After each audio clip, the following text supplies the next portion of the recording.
What's up, guys? Today we're going to be taking a look at the Lightning Storm build for the Druid class in Diablo 4.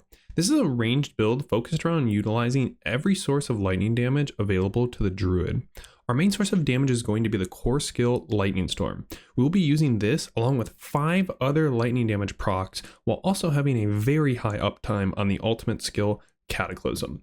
We'll take a look at the skills, aspects, stats on your gear, Paragon boards, and we'll even look at some of the very rare uniques you might find in the endgame to really take this build to the next level.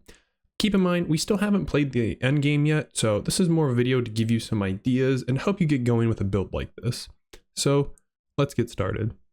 First, we're going to take a look at the skill tree. You can use this build for leveling, but it will be focused more towards later in the game. When you finish the campaign around level 50 is where it's really going to come together for what I'm showing you here. I like to take wind shear on a build like this. Now, we are mainly doing lightning damage, and note this is physical damage, but the idea is to stay outranged as far away as possible. It also gives us really good spirit regen when we get up here to wild wind shear and you're hitting multiple mobs at once. The thing with this build though is, ideally, once you start getting further along in enough pieces, you won't even need your generator at all. So you kind of use this for a little bit. It can also apply vulnerable. We go down here to our main skill, which is Lightning Storm. The way this works is you channel it by standing still and holding down the button. And each time you cast it, you'll gain a stack up to 5. You're able to go up to 6 with this node here. Basically, each stack is how many lightning bolts you're summoning. So if you go all the way up to 6 stacks, you're summoning 6 lightning bolts at once. The nice thing is this node right here makes it so that when you stop channeling for the next 4 seconds, you maintain those stacks. So if you channel all the way up to 6, you can run around for 4 seconds and then click the button again and you'll still be at 6 stacks. It's really, really good for this. We'll take Wild Impulses here. If you are leveling with this, don't take this early. This will be for later. We go down here to Earthen Bulwark. Super solid. This build has a little bit of trouble generating Fortify, so we're going to focus more on shielding from Earthen Bulwark. The point behind it, giving you Unstoppable while it's active, is really good and will synergize with one of the aspects we're going to talk about. We have Bloodhowl. This gives us some of the healing. Like I said, we don't have as much Fortify, so we're going to be taking a little more damage. This will cover the healing, and then here, the node behind it, every time you get a kill, you're going to reduce the cooldown, so you're going to be able to use this pretty often. The node behind that gives you attack speed for 4 seconds. So the idea is you're getting enough kills so that you can keep this attack speed buff up quite often because the cooldown will be constantly be lowered. We have points in increasing your non-physical resistances. This is your elemental resistances. You gain 15% damage reduction for 6 seconds after using a defensive skill. So that's Earthen Bulwark and Bloodhowl. So the idea is you're fighting monsters, you cast Bloodhowl, you kill the monsters, Bloodhowl cooldown gets reset. You can activate it to get 15% damage reduction again. So it works pretty well. Down here we have Nature's Reach. We talked about how we want to try to stay far away and do damage from a distance. So we want to be activating the distant bonus. And we also will be doing a lot of Immobilize, as you'll see in a second. So this will get doubled up to 18% damage. So when we go down to here, we have Hurricane. Now, Hurricane isn't really a skill that does damage. It's mainly for defensive and utility. So this is something that creates a AoE around you. So basically, you're going to use this when monsters get close to you. So we have behind it enemies who are damaged by Hurricane or slowed. So we're applying a CC, and you can also kite away. And then we also have enemies affected by Hurricane deal 20% less damage. So this is kind of, you have this Earthen Bulwark that can kind of protect you if monsters get on top of you, right? We have a bunch of passives here. Elemental Exposure. Your storm skills have up to a 10% chance to make enemies vulnerable for 3 seconds. Being able to apply vulnerable is very important. We have Endless Tempest. This will increase the duration of our Hurricane, and most importantly, our ultimate skill Cataclysm. We have Bad Omen, up to a 30% chance when dealing damage to a vulnerable, which we're applying through Elemental Exposure. Immobilize, which we'll get to in a second, or stunned enemy that a lightning bolt also hits. This is one of our sources of lightning damage that we're going to be applying. And then Electric Shock, dealing lightning damage to enemies. No, this is any lightning damage, has a chance 15% chance to immobilize them for 3 seconds. If the target is already immobilized, the lightning damage dealt to them is increased. So this activates another form of CC for us, keeping monsters in place for up to 3 seconds from far away. And if they're already immobilized, we do bonus damage on top of it. We get down here to our ultimate skill, Cataclysm. So we have a massive storm follows you for 8 seconds, twisters knock back enemies, and lightning strikes wildly. Very high lucky hit chance, which is really important. A couple nodes behind it, we have Cataclysm's duration is increased by 2 seconds, so it's 10 seconds base. And then lightning strikes from Cataclysm make enemies vulnerable. More of that vulnerable synergy, and we can use this whenever we get to elites or bosses. Now, we'll show it in a bit, but the idea is to make Cataclysm last as long as possible, and also reduce its cooldown to try to have it up as often as possible. Some more passives we're going to be picking up. Nature magic skills deal increased damage to elites, so that's Cataclysm and Lightning Storm. We have your Earth skills deal increased damage. We're not using Earth skills, but we have your Storm skills deal increased damage to enemies that are stunned, immobilized, or knocked back. And we're immobilizing them, right? Last damage one we have is Nature magic skills deal increased damage. Triple this if an Earth skill is the next skill cast or a Storm skill, and vice versa. We do have Earthen Bulwark in the build, so you can use this. I didn't test exactly if it's snapshots, that might be an option, but mainly this is just for the 6% damage. And then lastly, nature magic skills that consume spirit heal you. So you're going to be spamming a lot of lightning storms, and every time you do that, you're going to be getting a little healing back from it, which feels really good. Finally, our capstone, which might be a little confusing. You're actually going to start with Perfect Storm. Storm skills you cast grant 1 spirit and deal increased damage when damaging a vulnerable, immobilized, or slow enemy. But as you'll see in a second, eventually we'll pick up an aspect that allows us to use Earthen Might with Lightning Storm.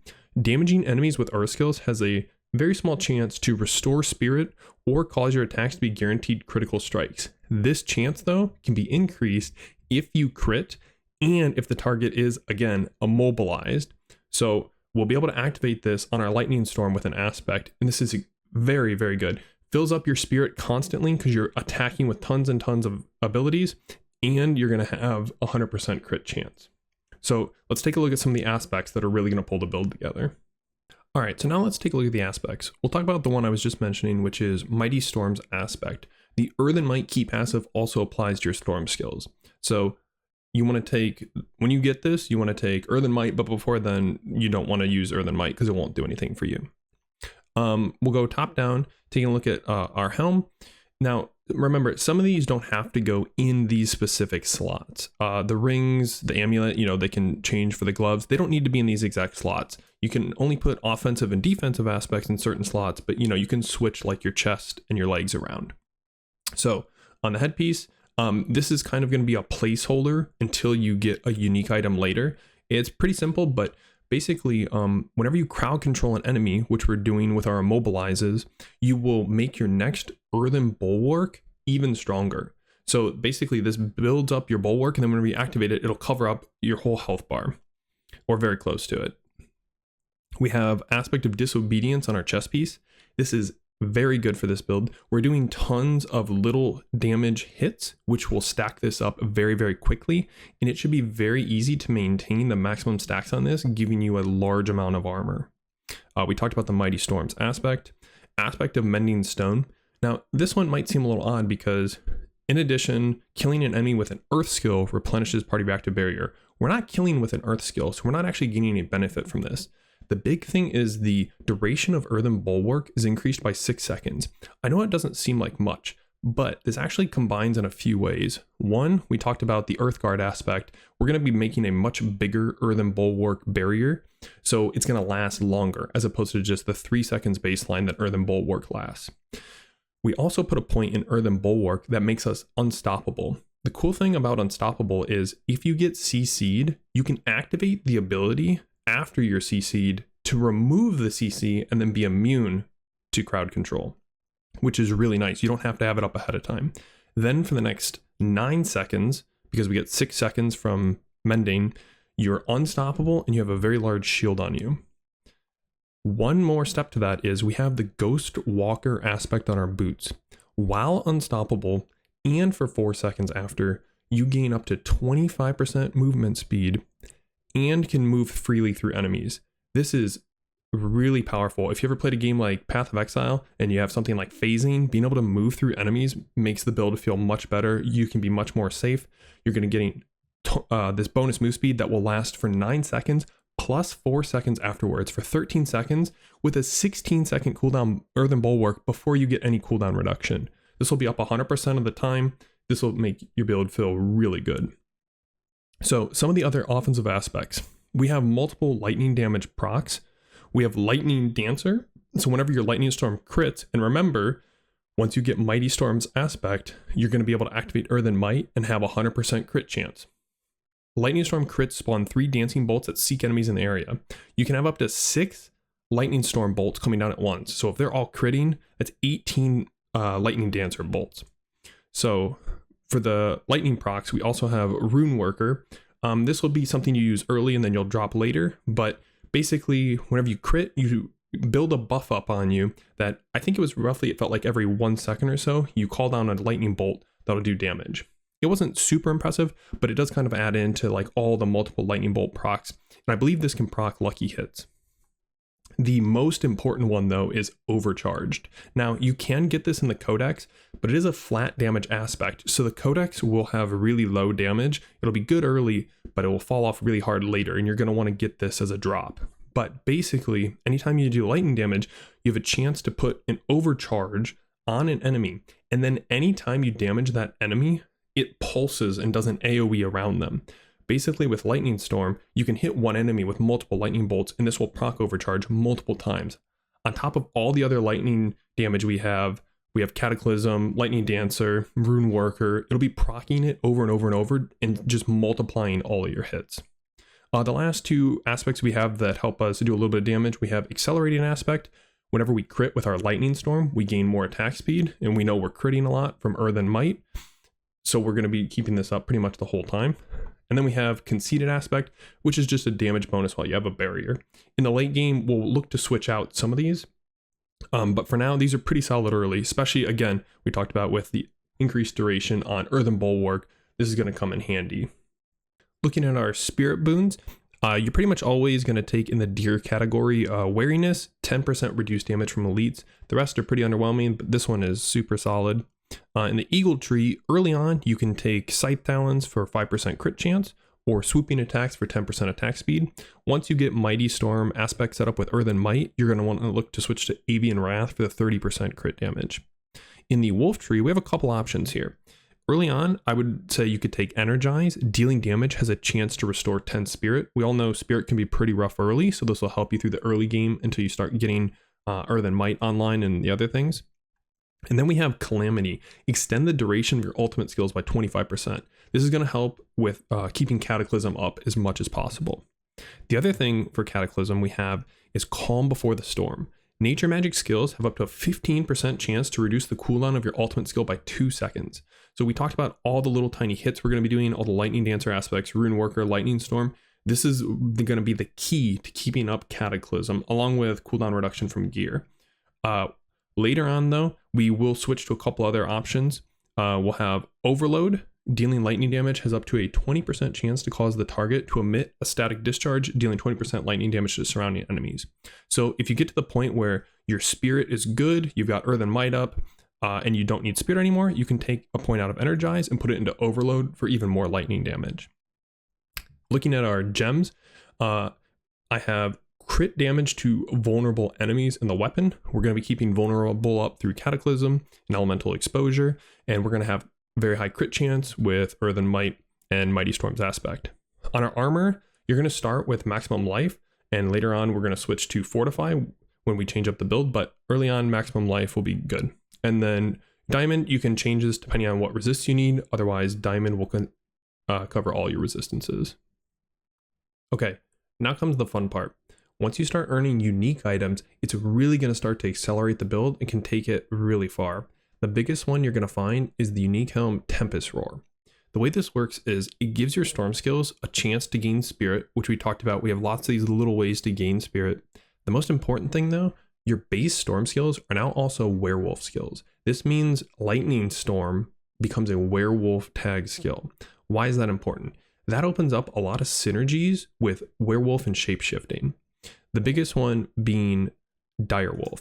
So we're going to go all the way down here real quick to Grizzly Rage. Now, normally this shapeshifts you into a dire werebear, but with the aspect we have, dire wolf's aspect, this now changes you into a dire werewolf. This completely changes your bar to only werewolf skills, but because we have Tempest Roar, Lightning Storm is now a werewolf skill.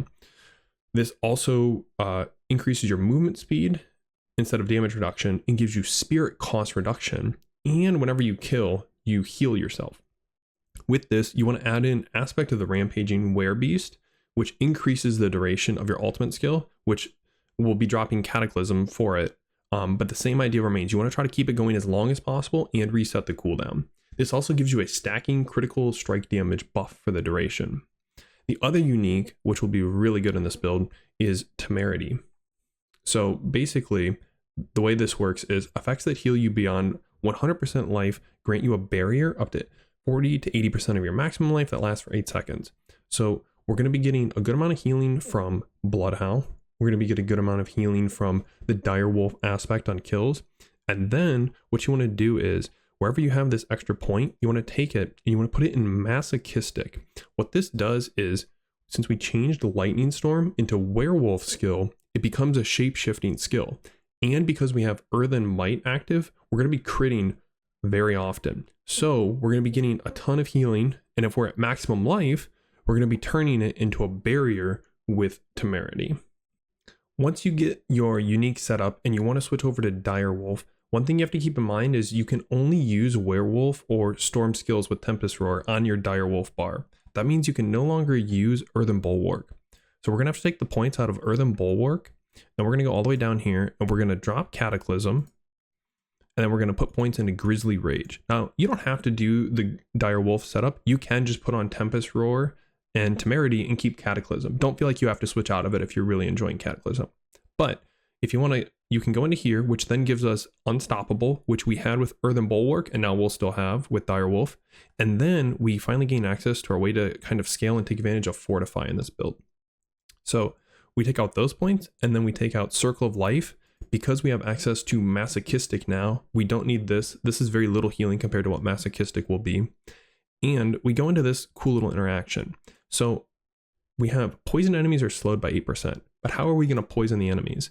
Right here, Toxic Claws. Critical strikes with werewolf skills deal 8% of their base damage as poisoning. You know what that means?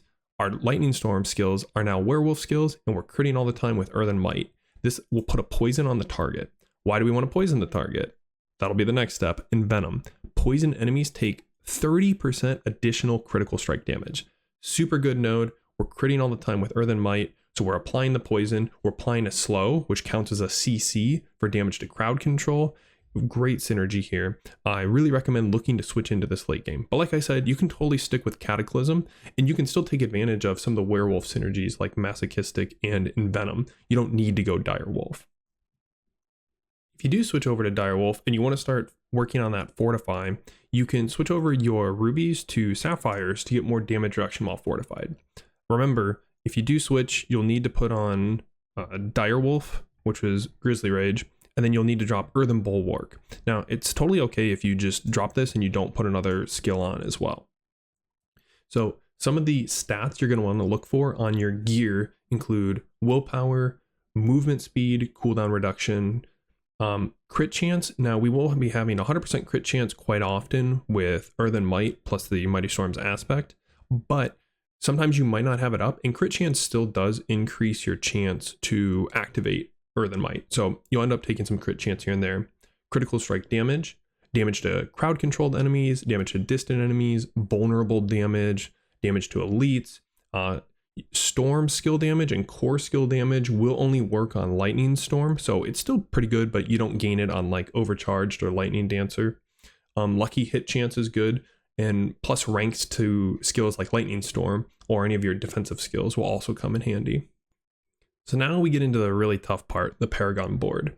A lot of people are still trying to figure out Paragon boards, so this will by no means be perfect. One thing to keep in mind is I made this board. You can see there's still 52 points remaining. You can get 20 Paragon points from Renown level 5, which will take some time to grind out. So I kept those out. And then also I put it to about level 92. Most people probably won't push all the way up to 100. So I didn't want to make a board with all the possible points, but I'll show you where you can put some points if you do gain extra. So everyone needs to start in the starter board. We're going to path our way up through here. Now you have a couple options for the glyphs. We'll go over the glyphs as we get to each board. You need to level up the glyphs before you can expand the radius to actually take advantage of the additional bonuses. But I do like, if you can, getting the exploit glyph first. For this kind of build, we do apply vulnerable, but it is off of lucky hit, so it doesn't apply right away. Once you can get 25 dex within this radius and you can activate this, it'll smooth out the vulnerable and make it feel much better to play. So I'd recommend maybe looking for this first, and you'll need to level this up, like I said, to gain access. And then once you do have a bigger radius, you can look to grab these dexterity nodes over here, a little defensive node, because you need 25 dex to activate the bonus. Otherwise, we're going to just path up through the damage. Now, there's a lot of different ways you can go about these boards. Again, like I said, this is just a very straightforward way to do it. And this is kind of show you what boards I think will work and ways you can kind of go about it. So I have the Thunderstruck board first, mainly because I think people will be wanting to get something that kind of pertains to their build. So if you come up through the Thunderstruck board, you can work your way up to another glyph here. I have Fulminate in here, which works really well with lightning damage. There's a couple nodes around here you can grab. Storm skill damage. We have damage reduction from vulnerable enemies, which again, we talked about the vulnerable, right? You can see there's a couple nodes on the side you can grab that don't path anywhere, but like there's a dex node. Once you gain access to a bigger radius, you can grab that to activate the bonus. And you can choose from here to either go up the board to the Thunderstruck node, or you can come out this way and you can attach the Ancestral Guidance board down here, and you gain access to, after spending 75 spirit, you deal increased damage for 5 seconds. And we know we're constantly spending spirit and then refilling with Earth and Might. Also along the way, there's a couple nodes here where you can gain spirit on kill. So if you're struggling with spirit, you could come over here first. There's a couple single point nodes around here that give more spirit on kill. So that could be pretty nice if you like that. Otherwise, you're going to work your way up the board to Thunderstruck. You're going to pass through a nice node on the way, crit damage, damage to crowd control enemies, both things we're taking advantage of. You can go up here. There's more things up here. I only grabbed the rare node for now. These will be some of the nodes we can grab later with extra points. And again, you can also just put points, like you could take this crit damage node, damage to vuln nodes early, and then continue pathing. And then when you need them later, you can pull them out. I'm pretty sure you can respec 1 point at a time. Or the whole board. So, you can put points into things early and then respec later to kind of work through that. So we're going to go up here to the Heightened Malice tree. The Heightened Malice node is really good for this build, but not until much, much later when you activate Tempest Roar, the Werewolf, and the Poisoning and stuff. So for the early game Paragon board, we're kind of ignoring that for now. This just gives a really nice kind of glyph corner that we can path through. Glyphs are going to probably on average give you more mileage than rare nodes once you kind of get them leveled up and going. So like I said, you can try to focus on taking more rare nodes early. Like instead of leaving this board, you could try to branch over here. If you really want potion healing in life or lightning resist, feel free to grab those, but this is going to focus mainly on being as efficient as possible. So the cool thing about this is when you get a glyph like this, Earth and Sky, you gain bonus to the magic nodes within range. So again, you'll have to level up the node, but once you get it leveled up and you can hit more magic glyphs, this has a nice pathway through almost entirely magic glyphs that will then get huge bonuses. It goes all the way up to 240% at level 20 on the glyph. So this is a nice little kind of corner here. We've got damage to poison enemies, which again, we won't be poisoning until later. And then we have damage reduction from enemies that are poisoned. So you can also switch, if you don't want this one first, you can switch this with this board over here, Constricting Tendrils instead, because you can turn the boards and switch them around. So the Constricting Tendrils board we pass through. We have the human glyph. I think depending on whatever stage you're at, you should either have the human glyph or the werewolf glyph, make sure you switch between them. And we have life and willpower, nature magic, skill damage, and willpower. So you could totally go for, depending, it's really hard to say. I don't know how quickly we're going to get through, how often we're going to get uniques, how fast we'll go through the Paragon board. So again, this is kind of just to give you an idea what boards kind of work and how to kind of put them together. Now, the cool thing is we can wrap back around to this first board we went through with Ancestral Guidance, and we can grab this glyph back here. The Spirit glyph is another really good glyph. You can put any of these glyphs in any order you want. You don't have to put them where I put them. some glyph radiuses have much better, like they might have more dex nodes or more willpower nodes. So there will be ones that have better spots to put them in. But, you know, if you really want the spirit glyph, you know, don't be afraid to put it in early if you can activate it sooner, right? We've got some nice bonuses here, resistances and willpower, core skill damage. So like I said, this, don't take too many Paragon boards to heart right now. A lot of people are still kind of trying to figure out, we don't know how quickly we'll get points, how quick we can fill these out. We don't know how often uniques will drop, you know, all those things. So again, I'm just kind of wanted to point out points I really like. So like I was saying, you can, if you have the extra points, spots I'd go to are right here. We have some core skill damage you can pick up. Over here, we talked about critical damage and vulnerable. We have some more critical damage and vulnerable here. You know, mainly you're going to want to go and look around the rare nodes to grab the extra points, some storm skill damage here. And once you start expanding your glyphs and you get a bigger radius, you can start adding more points in. So like we talked about, here was a dex node. So you don't need to take these early if you don't, you know, if your glyph isn't big enough yet. Once your glyph gets bigger, you can put points in a dex to get that. We have fulminate here. This needs 25 dex, you know, for the radius. So you're going to look around here. You're going to say, where's the dex nodes? Oh, there's one there, right? So maybe you're going to put 2 points here. Oh, wait, there's one right here, right? Here's 7, things like that. So this is kind of just give you an idea of which boards are good, which glyphs are good, and things like that. So yeah, the Paragon boards are going to be pretty tough to kind of predict ahead of time, but I hope this helped you guys a little bit. There's a note section coming to this website, so I will include like the uniques and stuff that you can switch to later when that is up. But otherwise, if you guys have any questions, please leave them down in the comment section below. It's really hard to fit all this in one video without it being, you know, 5 hours long. But yeah, I tried my best. I'll be able to make updated guides on release once we have much more info, so keep an eye out for that. But until otherwise, I'll see you guys later.